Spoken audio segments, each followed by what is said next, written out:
Hi everybody, Dan Illman here with some exciting news. DRF Formulator, the gold standard in past performance information, is now free, exclusively on DRF Bets. Join DRF Bets with the promo code WINNING, get a $250 first deposit match bonus, a $10 free bet, and free Formulator already uploaded to your account. Access Formulator's premium features, including sortable trainer stats, race replays, personalized trip notes, and lots more. Free Formulator, exclusively on DRF Bets. Hi everybody, Dan Illman, Mike Buer. It's opening Friday at Keeneland, and we have a very important Kentucky Oaks prep for your Friday race of the day. It's the Grade 1 Ashland, and these three-year-old fillies are going to go 1 mile and a 16th with a short stretch at Keeneland. $600,000 is the purse. Let's take a look at this field, and remember to download your free Formulator past performances for this race. It's on the Race of the Day event page at DRF.com. Access them, handicap along with us. When it's time to make your final determinations, you can play the entire opening day card at Keeneland with your DRF Bets account, which includes free Formulator past performances. Good field this year. Mike Nest won the Demoiselle in her final start at 2 for Todd Pletcher, and she just whipped a very, very weak field in the Suncoast last time out. Yeah, had no trouble dispatching a pretty weak group in her 3-year-old debut. Looked good winning, though, Dan. She's run well in all of her starts. Hasn't run that fast race yet, though. The key to this race is going to be the pace, or perhaps more clear is whether the 6 Happy Soul can last this distance, because she is an extremely talented sprinter. She's won her last 3 races, distances of 5, 5.5, 6 furlongs. She's stretching all the way out, but she showed off the layoff last time out in the Oaklawn that she's still fast. She was good off the layoff last time. We'll see it. You're right. The key to this race is probably just whether or not she can see it out. She will be on the lead here. I don't think the other horses that want to be forward in here necessarily are going to compromise her chances. Dan, she might compromise their chances. I don't know if they're going to be able to go with her early, and I also don't know if she wants to go this far. Number 1 is Miss Maddie B, who earned a graded placing 2 starts back sprinting in the Santa Ynez Stakes. They ran her in the Rachel Alexandra, stretching her back out to 2 turns last time out. And it was just a situation where she didn't break very well. She passed a couple of tired horses in the stretch. I like that she was able to show something from off the pace, and I think that's her preferred running style. Maybe 2 starts back, they were a little too aggressive. Yeah, she was cutting back in that race, switching from turf to dirt. They showed speed. She was really no match for that field.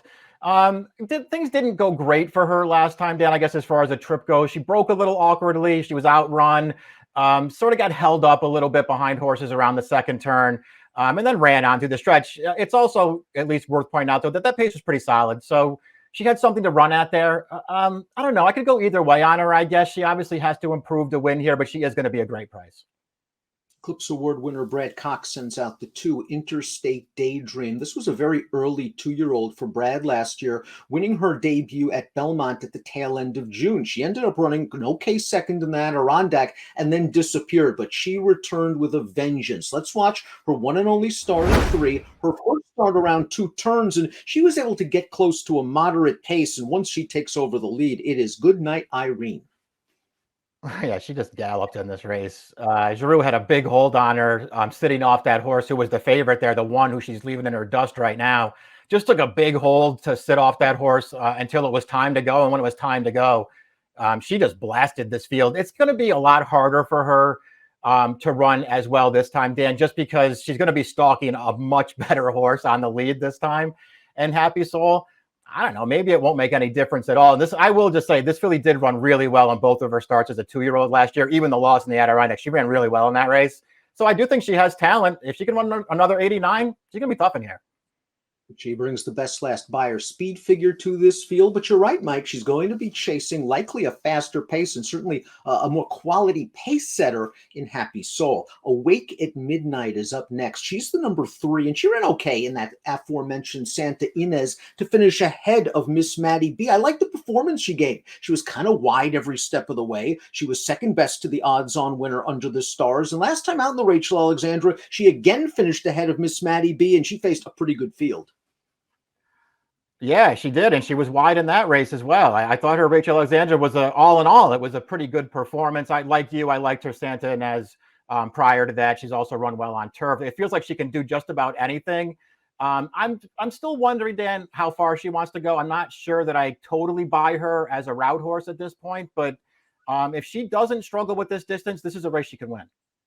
The runner-up from the last race came back to run second again in the Gulfstream Park Oaks last week. Much improved buyer for that filly, 94. Nest, the number 4, no doubt that she is a two-turn filly. She won the Demoiselle going a mile and an eighth. She beat a very good filly in Venti Valentine that day. And I wonder if Todd even really had her cranked up for her seasonal debut. I think he picked the perfect spot to just get her first legs under her in 2022. Let's watch the Suncoast. Not a lot of pace. IRAD at odds on, took her to the outside on the backstretch. She's going to make the lead, and she does what she has to do. She wins by 6 over this week bunch. She earned a career best buyer speed figure, and you just get the feeling she can take another step forward in the Ashland, and she should get a fair pace to run at. Yeah, I agree with all that stuff. I mean, when you go back and watch the replay, this once IRAD got her to the outside, relatively early in there, he really didn't even shake her up until they were inside the 3/16 pole. And then she just won for fun after that. I was overall, even though it was a bad field, I still thought she ran a pretty nice race. I liked all of her races as a 2-year-old, Dan. Her Demoiselle is way better than it looks on paper to me, wide every step of the way, off of a really slow pace and still closing down some pretty nice horses. I think Nest is good. She has to, run a fast race at some point if she's going to be taken seriously in a race like the Oaks, but I think she's good. New York bred Sterling Silver is the number 5. She'll be a big price on Friday. She's 15-1 on the morning line. She won her first 2 starts going one-turn sprints at Aqueduct, and then they tried her in the Busher last time. Her first time against open foes. Was she found out in that race? Yeah, a little bit. I mean, got outrun right from the start and then never caught anybody and trailed that field home, losing ground at every point of call. Her first 2 wins were both pretty nice performances, Dan. They were both sprinting, and they were both against New York breds. And in the second start there, the Franklin Square, just a day where she had pace in front of her. It was a day where you wanted to be on the inside, and she just sort of rode the rail until the stretch and then gunned down a horse who's had trouble finishing off her races.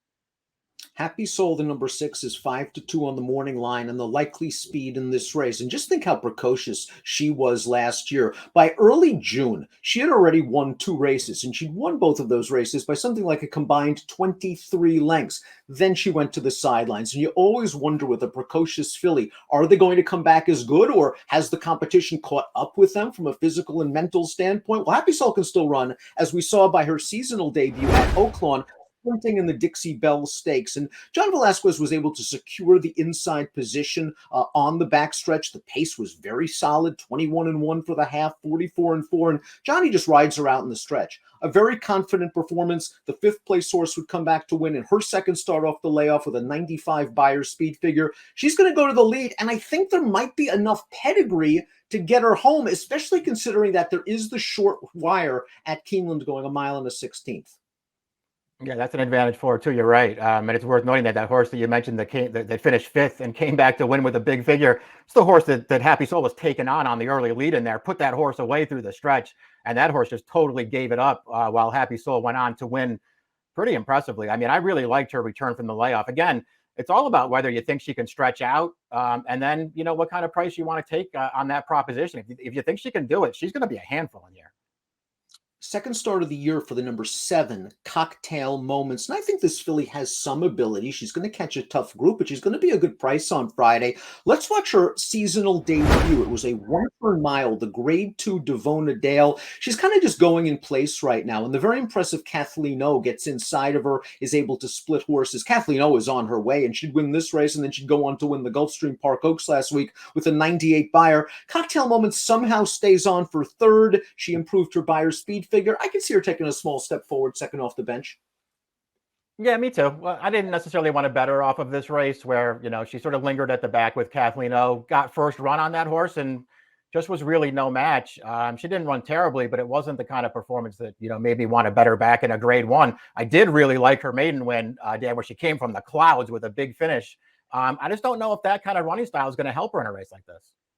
And the horse that's going to be the longest shot on the board, and deservedly so, is the 8 Heavenly Hellos. This was a maiden winner 2 starts back over Turfway's Polytrack. They ran her just last week in the Bourbonnette Oaks. She didn't fire that day. This is a tough spot for a filly whose best surface might be synthetic, still eligible for a non-winners or 2 life. Yeah, she just looks like she's in over her head here. She's also 50 to 1 on the morning line. So if you found something that you liked about her, use her somewhere. Top pick time for our Friday race of the day. Important Kentucky Oaks prep. It's the Grade 1 Ashland Nest for Todd Pletcher. I think, Mike, I could certainly see her running an improved race here and then really coming into the Kentucky Oaks, maybe still even under the radar, because there are some big names in this division this year prepping for the Oaks. That's true. The Oaks is not going, no matter how well she runs here, the Oaks isn't going to be an easy race for her. I just took her, Dan. I didn't really know what to do in here. I don't know if it's the kind of race I necessarily want to really get involved in. I just trust Ness. I think she's going to show up and run her race. Whether it's good enough or not, I guess we'll find out. I just trust her. I think she's going to show up and she's going to run. I trust that Happy Soul's going to show speed. Now, whether she can carry that speed, a mile and a 16th, that's the $500,000 question. But I think she's going to be in front turning into the stretch. I think Interstate Daydream might have the most upside potential of any horse in this field. I'm just not sure if I love the idea of her chasing Happy Soul. If she can then catch Happy Soul, then she's got to hold off the closers. Going to be a good race on Friday. 4-3-6-2 for Mike, 6-2-3-4 for me. Grade 1 Ashland at Keeneland. Best of luck.